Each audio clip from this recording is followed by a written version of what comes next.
Assalamualaikum warahmatullahi wabarakatuh. Kembali lagi bersama channel YouTube Kepoin Islam. Apa kabar sahabat Islam semuanya? Semoga selalu dalam lindungan Allah Subhanahu wa taala.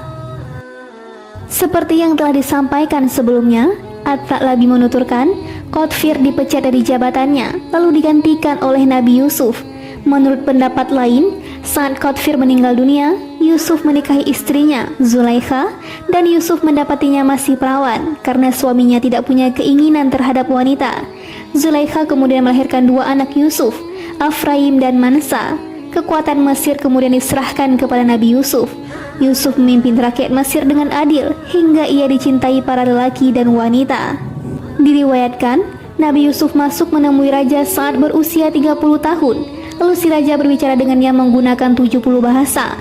Semuanya ditanggapi Yusuf dengan bahasa yang diucapkan sang raja.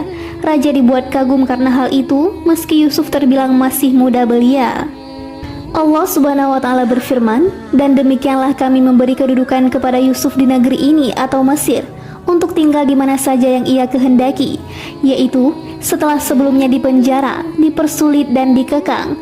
Yusuf kini bebas dan memegang kendali seluruh wilayah Mesir untuk tinggal di mana saja yang dia kehendaki. Dimanapun Yusuf mau, disitulah ia bisa tinggal secara terhormat dan diagungkan. Kami melimpahkan rahmat kepada siapa yang kami kehendaki, dan kami tidak menyia-nyiakan pahala orang yang berbuat baik, yaitu semuanya tidak lain adalah balasan dan pahala Allah untuk orang-orang yang beriman, di samping kebaikan besar dan pahala menawan yang disimpan untuknya di akhirat kelak. Karena itu Allah berfirman, dan sungguh pahala akhirat itu lebih baik bagi orang-orang yang beriman dan selalu bertakwa."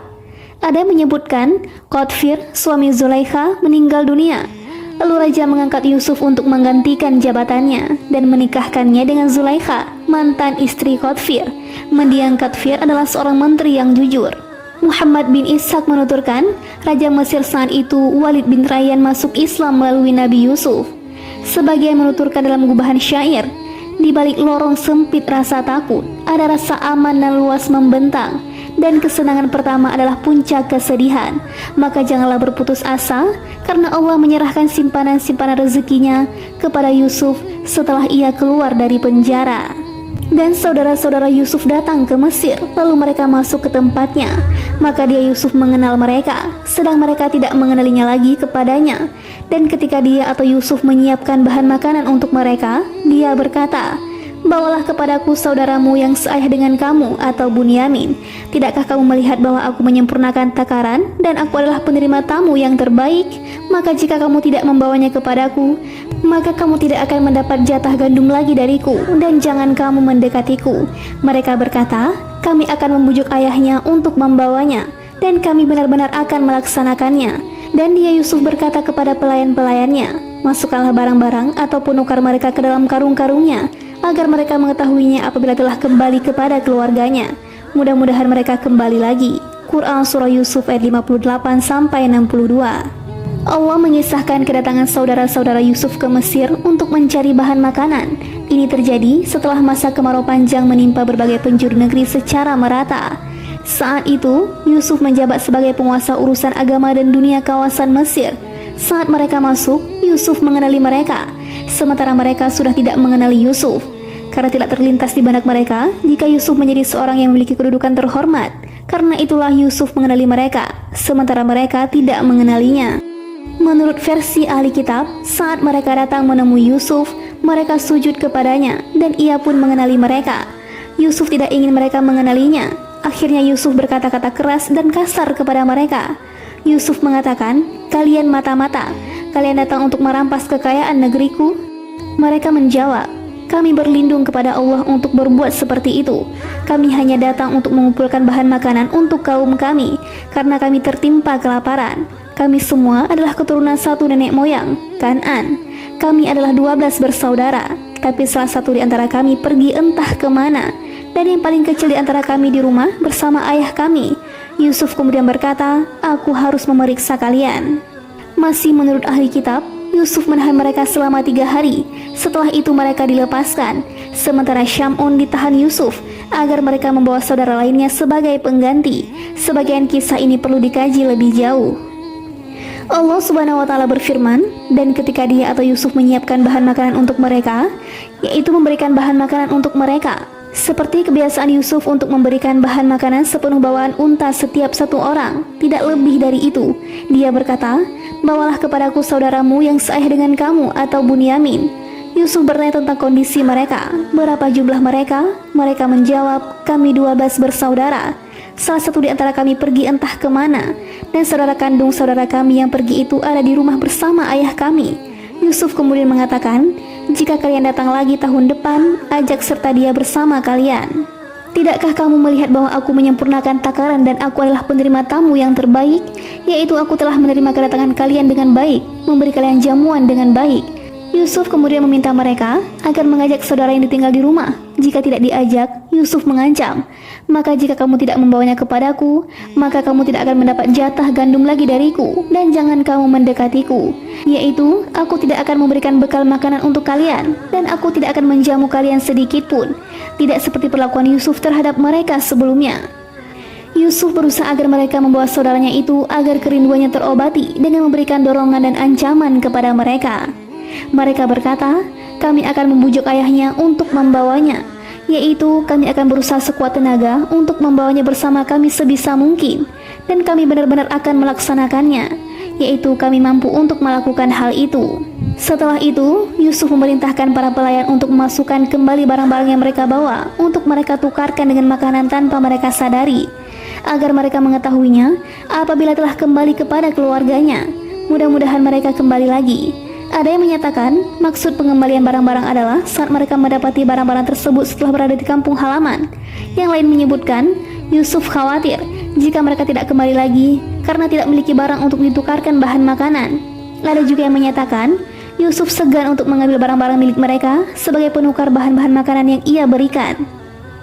Para mufassir berbeda pendapat terkait barang-barang bawaan mereka ini. Ada beberapa pendapat seperti yang akan disampaikan berikutnya. Versi ahli kitab, barang-barang tersebut berupa sejumlah kantong berisi perak dan semacamnya. Allah menuturkan kisah mereka setelah pulang menemui sang ayah dan apa yang mereka katakan padanya.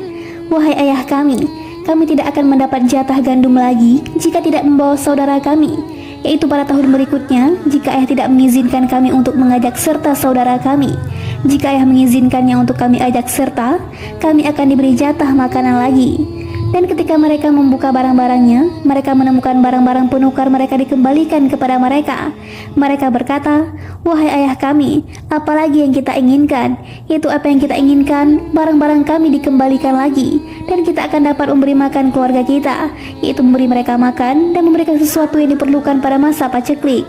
Dan kami akan memelihara saudara kami, dan kami akan mendapat tambahan jatah gandum seberat beban seekor unta karenanya.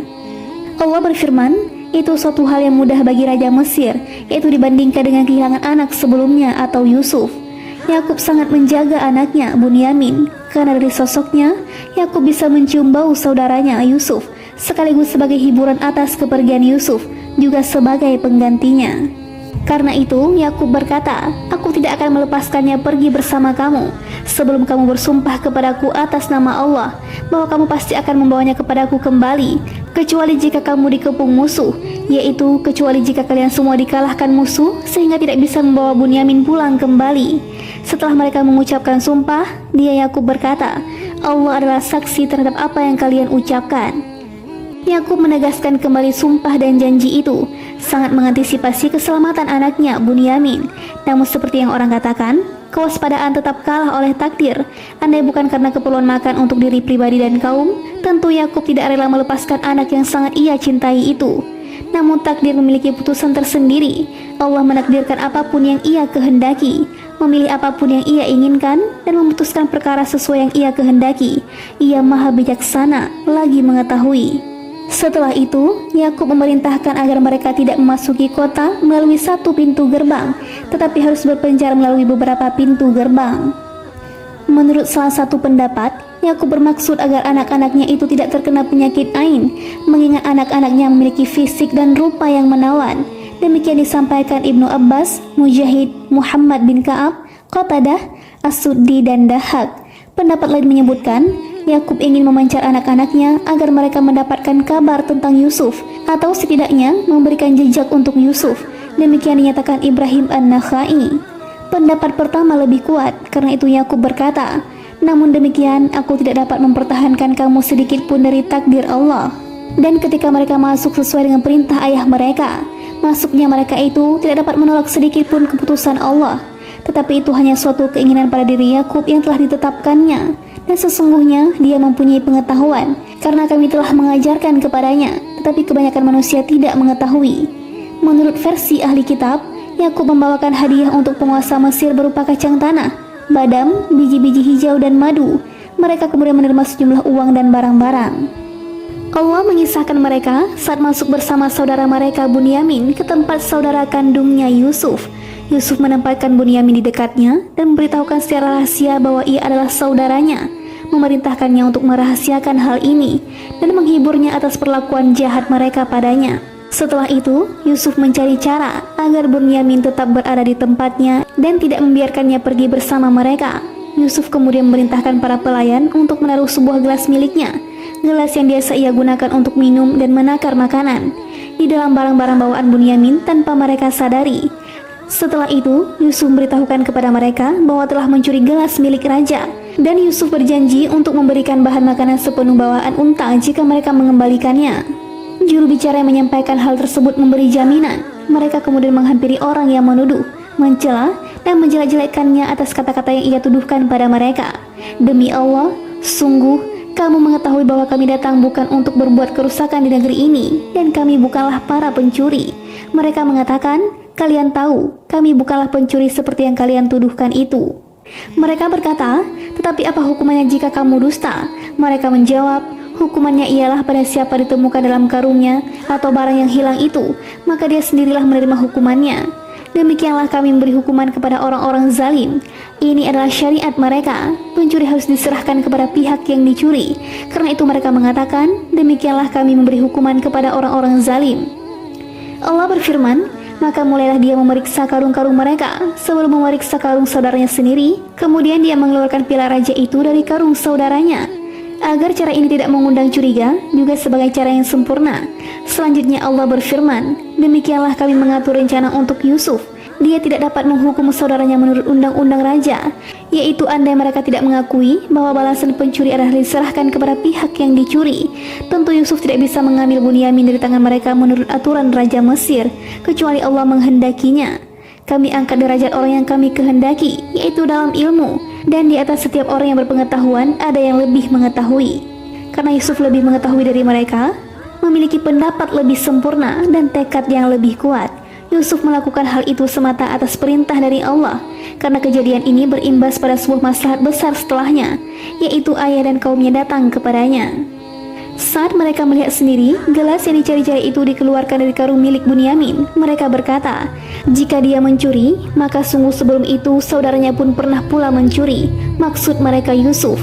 Menurut salah satu pendapat, Yusuf pernah mencuri berhala milik kakeknya dari garis ibu lalu ia patahkan. Yang lain menyatakan, Bibi Yusuf meletakkan ikat pinggang milik Ishak di tumpukan baju milik Yusuf. Lalu saudara-saudaranya mengeluarkan ikat pinggang itu dari baju-baju milik Yusuf. Yusuf tidak mengetahui perbuatan yang dilakukan bibinya itu.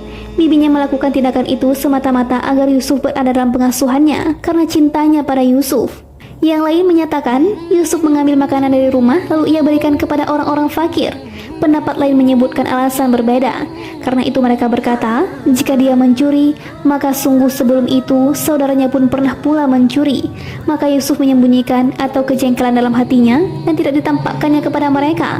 Maksudnya, Yusuf menyembunyikan kata-kata yang akan ia sampaikan berikutnya. Perkataan Yusuf, kedudukanmu justru lebih buruk, dan Allah Maha mengetahui apa yang kamu terangkan. Yusuf menjawab dengan kata-kata ini secara rahasia, tidak secara terang-terangan, semata karena kesabaran, sifat mulia, dan suka memaafkan. Mereka kemudian berbicara dengan lemah lembut pada sang penguasa atau Yusuf. Mereka berkata, wahai Al-Aziz, dia mempunyai ayah yang sudah lanjut usia, karena itu ambillah salah seorang di antara kami sebagai gantinya. Sesungguhnya kami melihat engkau termasuk orang-orang yang berbuat baik. Dia Yusuf berkata, aku memohon perlindungan kepada Allah dari menahan seseorang, kecuali orang yang kami temukan harta kami padanya. Jika kami berbuat demikian, berarti kami orang yang zalim. yaitu jika kami membiarkan pergi orang yang tertuduh dan kami menangkap orang yang tidak bersalah. Kami tidak melakukan ataupun merestui tindakan seperti itu. Kami hanya menangkap orang yang barang-barang kami temukan padanya. Menurut versi ahli kitab, Yusuf memberitahukan siapa dia sebenarnya kepada mereka saat itu. Ini pernyataan berlebih ahli kitab dan menunjukkan mereka tidak memahami kisah ini dengan baik. Wallahu a'lam.